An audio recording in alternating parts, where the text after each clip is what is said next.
Imagine a tree which bears every fruit you can think of. You're allowed to only pick one, but you hesitate. You can't decide. Then as you look at the fruit, they all begin to rot. It's too late now, you can't eat any of them.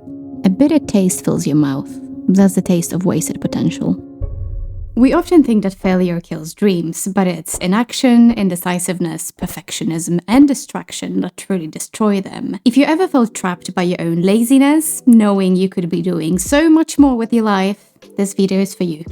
It's like I see everything that I need, but I just can't grab it. Bridget Jones was in love with Mark Darcy and really wanted to impress him and his sophisticated friends. He invited her to a party, only she misunderstood the theme and she appeared dressed as a bunny while everyone was very formal and very elegant. Then she proceeded to misread every social cue and made a fool of herself. As the audience watching this, we want to shout at her, "Girl, just get it together, stop trying so hard, he's going to love you, just stop with this nonsense." Somehow it's easy as a passive viewer to know what the character should do to get exactly what they want. As the audience, we can see the broader picture more clearly because we are not as emotionally involved, and also we see the gap between the character's potential and their actions, a gap that they themselves might be blind to. But somehow it doesn't work like this in our own life. I mean, I did way more embarrassing things than appearing at a party in a bunny costume. I'm curious to hear them. You know some of them. But the whole thing made me wonder, if my life was a movie, what would the audience be shouting at me right now? What could they see that I'm myself blind to? Could the audience potentially stop me from sabotaging my career or sabotaging my relationships or destroying my life? If, like me, you are ambitious and lazy, which sounds like it doesn't make sense and like it doesn't exist, but it definitely exists because this is what we are, and if you ask yourself, what would the audience say to you right now if your life was a movie, there's a big chance that you already know what they would say because the magic lies in the work that you are avoiding. And the work that you are avoiding is the work that will bring you most reward. In my case, I recently completed a yoga teacher training after years of doing yoga, and I just feel that I'm not ready to teach yet. I might need another course or maybe a couple of more months to focus on my own practice. But deep inside, I also know that this is imposter syndrome telling me that I'm not good enough, and also my fear of being judged, because teaching would mean putting myself out there and being evaluated by other people, which is very scary. So I play into this ambitious side of me, telling everyone that I just want to keep on learning to be better. But in fact, I know that I'm just scared. The truth is that my laziness and my anxiety tell me to avoid any work that would involve being seen or being judged, to avoid any project that could be so big that it could potentially change my life. It's my laziness that tells me to stay in my comfort zone under the false pretense of security, while in fact it takes away from me the opportunity to grow, to learn, to do the things that I actually want to do in life. Ambition without action will always turn into anxiety. So ask yourself, what is the audience shouting at you right now? What is the work that you need to do? What is the leap of faith that your life needs to get you closer to fulfilling your dreams? I asked myself that, and the answer was so clear, it made me wonder, if I know what I need to do, why is it that I don't want to do it? And it's not only that I don't want to do it, I would literally want to do anything else but that. I found something that really helps me and I want to share it with you. For it to work though, we need to understand what fuels the cycle of avoidance, what makes us stuck in our comfort zone. Once we understood that, we can really move on and break this pattern. Imagine a classroom. The teacher asks the kids to draw a house. The nicest drawings will be put on a special board for parents to see. All kids are drawing, excited, coloring away. But there is this one girl. She keeps drawing and then she scratches everything out, crushes her paper and throws it away. This is dumb. I'm not doing this. We all have been this girl at some point. We are so afraid to mess up that we'd rather pretend we didn't want to do it in the first place. If you chose not to do it, it's not failing, right? To give you another example closer to our age group, imagine there's a guy who really wants to be a professional footballer. And he's in his final year of this preparing course, and just before the next season, he gets drunk, he gets in a fight, knowing that this would lead to him getting kicked out, but he still does it. He was so afraid of not making it to the actual professional league that he wanted to tell everybody, yeah, I got drunk, I didn't care.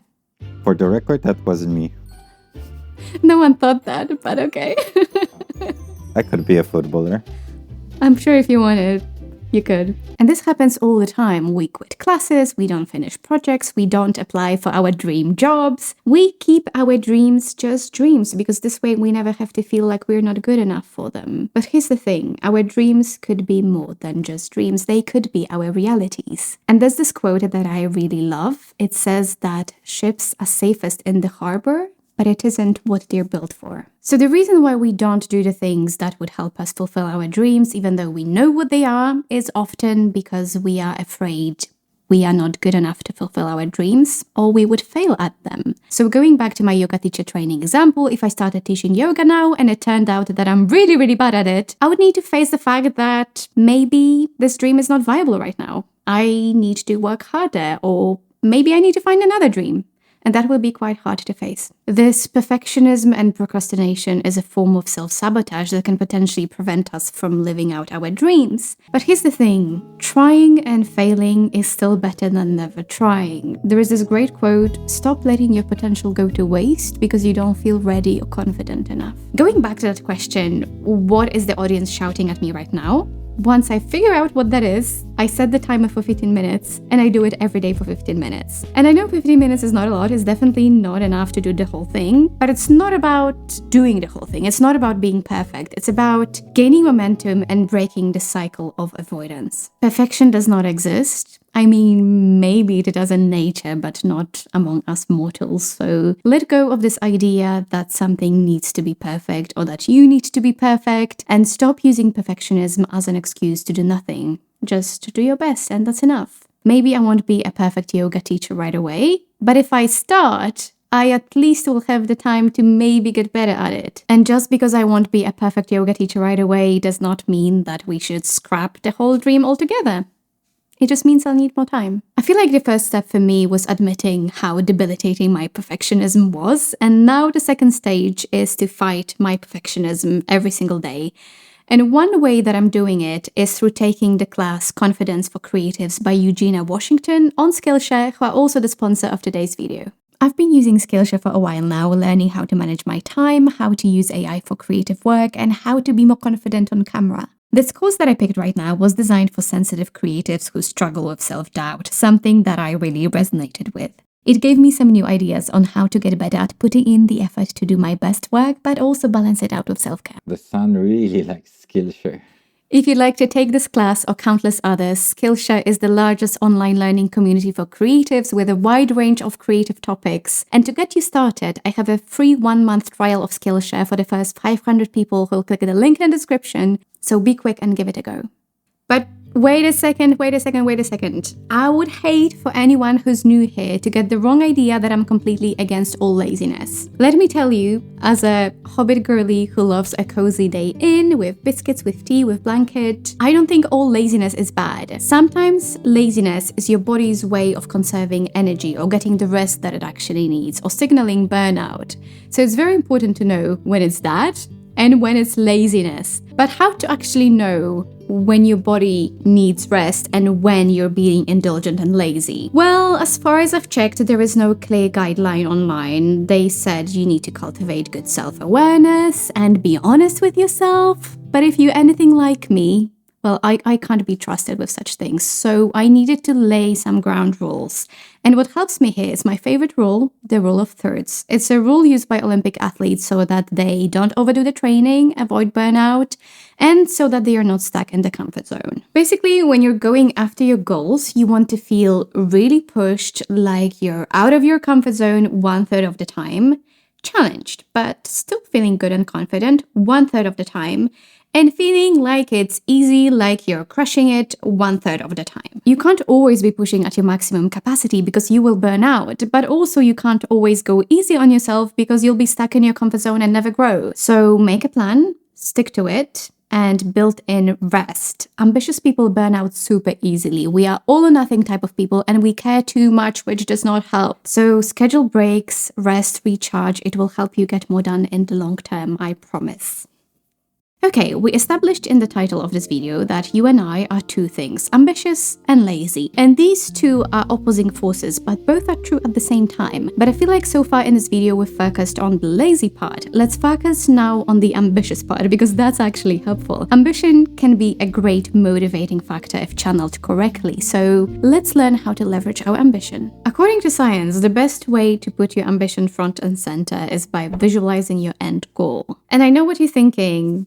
Ain't nobody has time for this, but I think you can make it work no matter how much time you have. If you have very little time, you could try starting your day by thinking about your dreams for 2 or 3 minutes and taking this time to really imagine and feel how it would feel to get there and stay in that feeling so that this gives you the power to get through the day and get everything done. If you had a bit of more time and you're feeling a bit craftsy, you could use visual aids and create a vision board. Then you only do it once and then you can only look at it for a couple of minutes every day and it will help you feel motivated as well. And then if you're extra motivated, every now and then I do this journaling exercise where I journal from the perspective of a person who already made that dream happen. And then I reflect on who would that person be? What character traits would they have? The person who made that happen. And then I almost make an action item list for every character trait. So like what I would need to do to really show those character traits. So depending on how much time you have, think about how you can channel that ambition and visualize your dreams to feel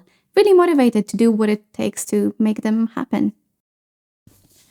According to this book, which looked at habits of high-performance athletes and entrepreneurs, 80% of victory lies in the mind. And the best way to get your mindset right is to figure out your why. And according to the authors, our motivation mostly comes from 3 sources. Autonomy, so knowing our behavior aligns with our values. Competence, so feeling we have control over what we're doing. And belonging, so feeling like we're part of something bigger than ourselves. So reflecting on our motivation and making sure it's a very solid foundation can help us sustain this passion in the long run. I also feel like it's very unrealistic to assume that you'll always be extra motivated to achieve your goals. Me, for sure, I have days when I feel like I'm just not good enough to even try to achieve my dreams. I feel like I should just give up here and now and stop embarrassing myself. But I feel like accepting that we will have those days can help us prepare for them. And here you can use the concept of motivation bank. And it can take many different forms. I have a Spotify playlist that kind of encapsulates for me that feeling of what it would feel like to make my dreams come true. I also have an inspirational quote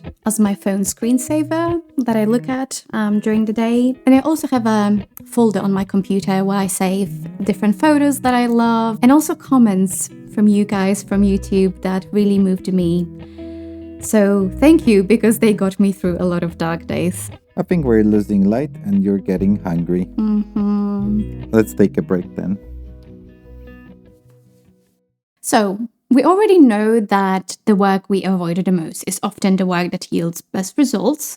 We know that perfectionism is often a form of self-sabotage and procrastination. We know that we should balance pushing ourselves with comfort and rest. And we know that ambition fuels our drive.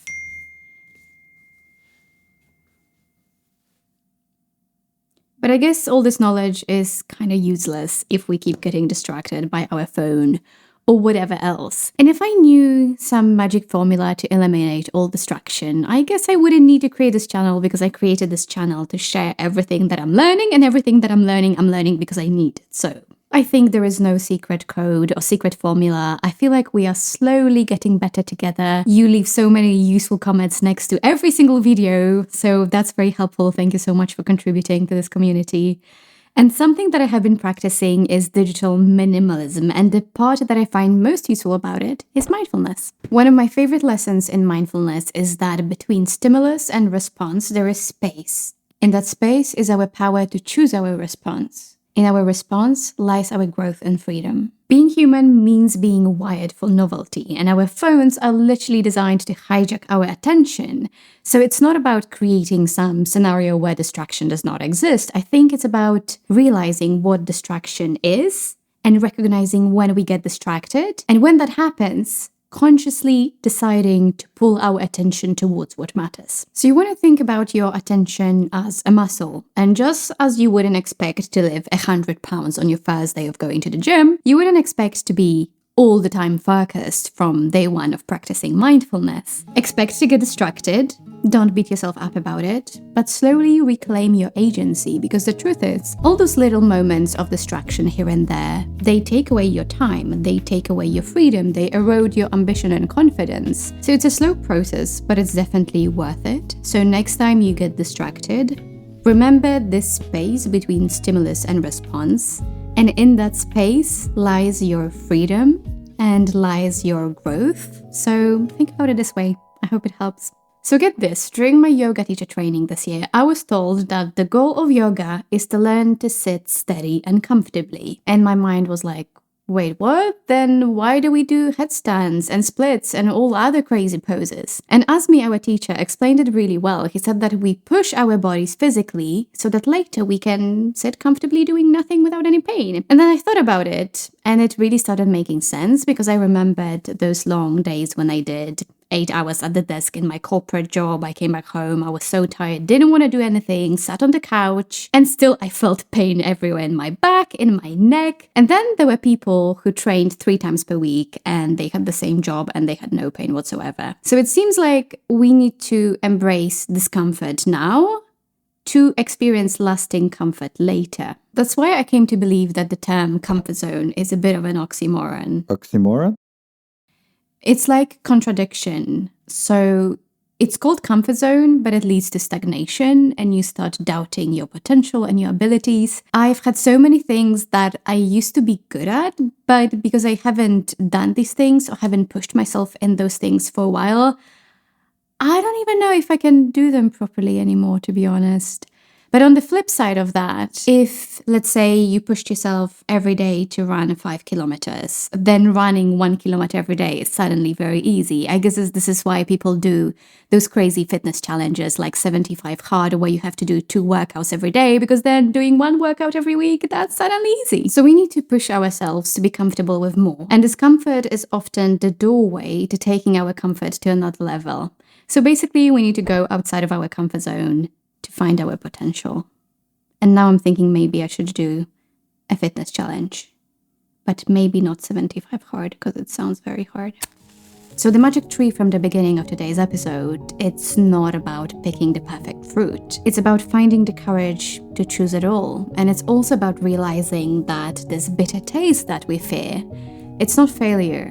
It's the regret of never truly trying. You've got the ambition, you've got the drive, you have the tools, but knowledge without action is another rotting fruit on the tree. So I don't want you to reflect anymore. I'd like to ask you to commit together with me to doing that one thing, that one step that is scary. And also I want you to know that laziness is not a fixed character trait that will always be part of you. Sometimes laziness is a signal that you are avoiding something, or maybe that you just need rest. Maybe you need to find a better balance. It's not about becoming a machine. It's about becoming more you, being more authentic, being more courageous, being more true to yourself, and overcoming those self-imposed limits. And as you do that, I hope that you will find that this bitter taste fades away, and in its place, you'll find the sweet taste of living your life according to your true potential.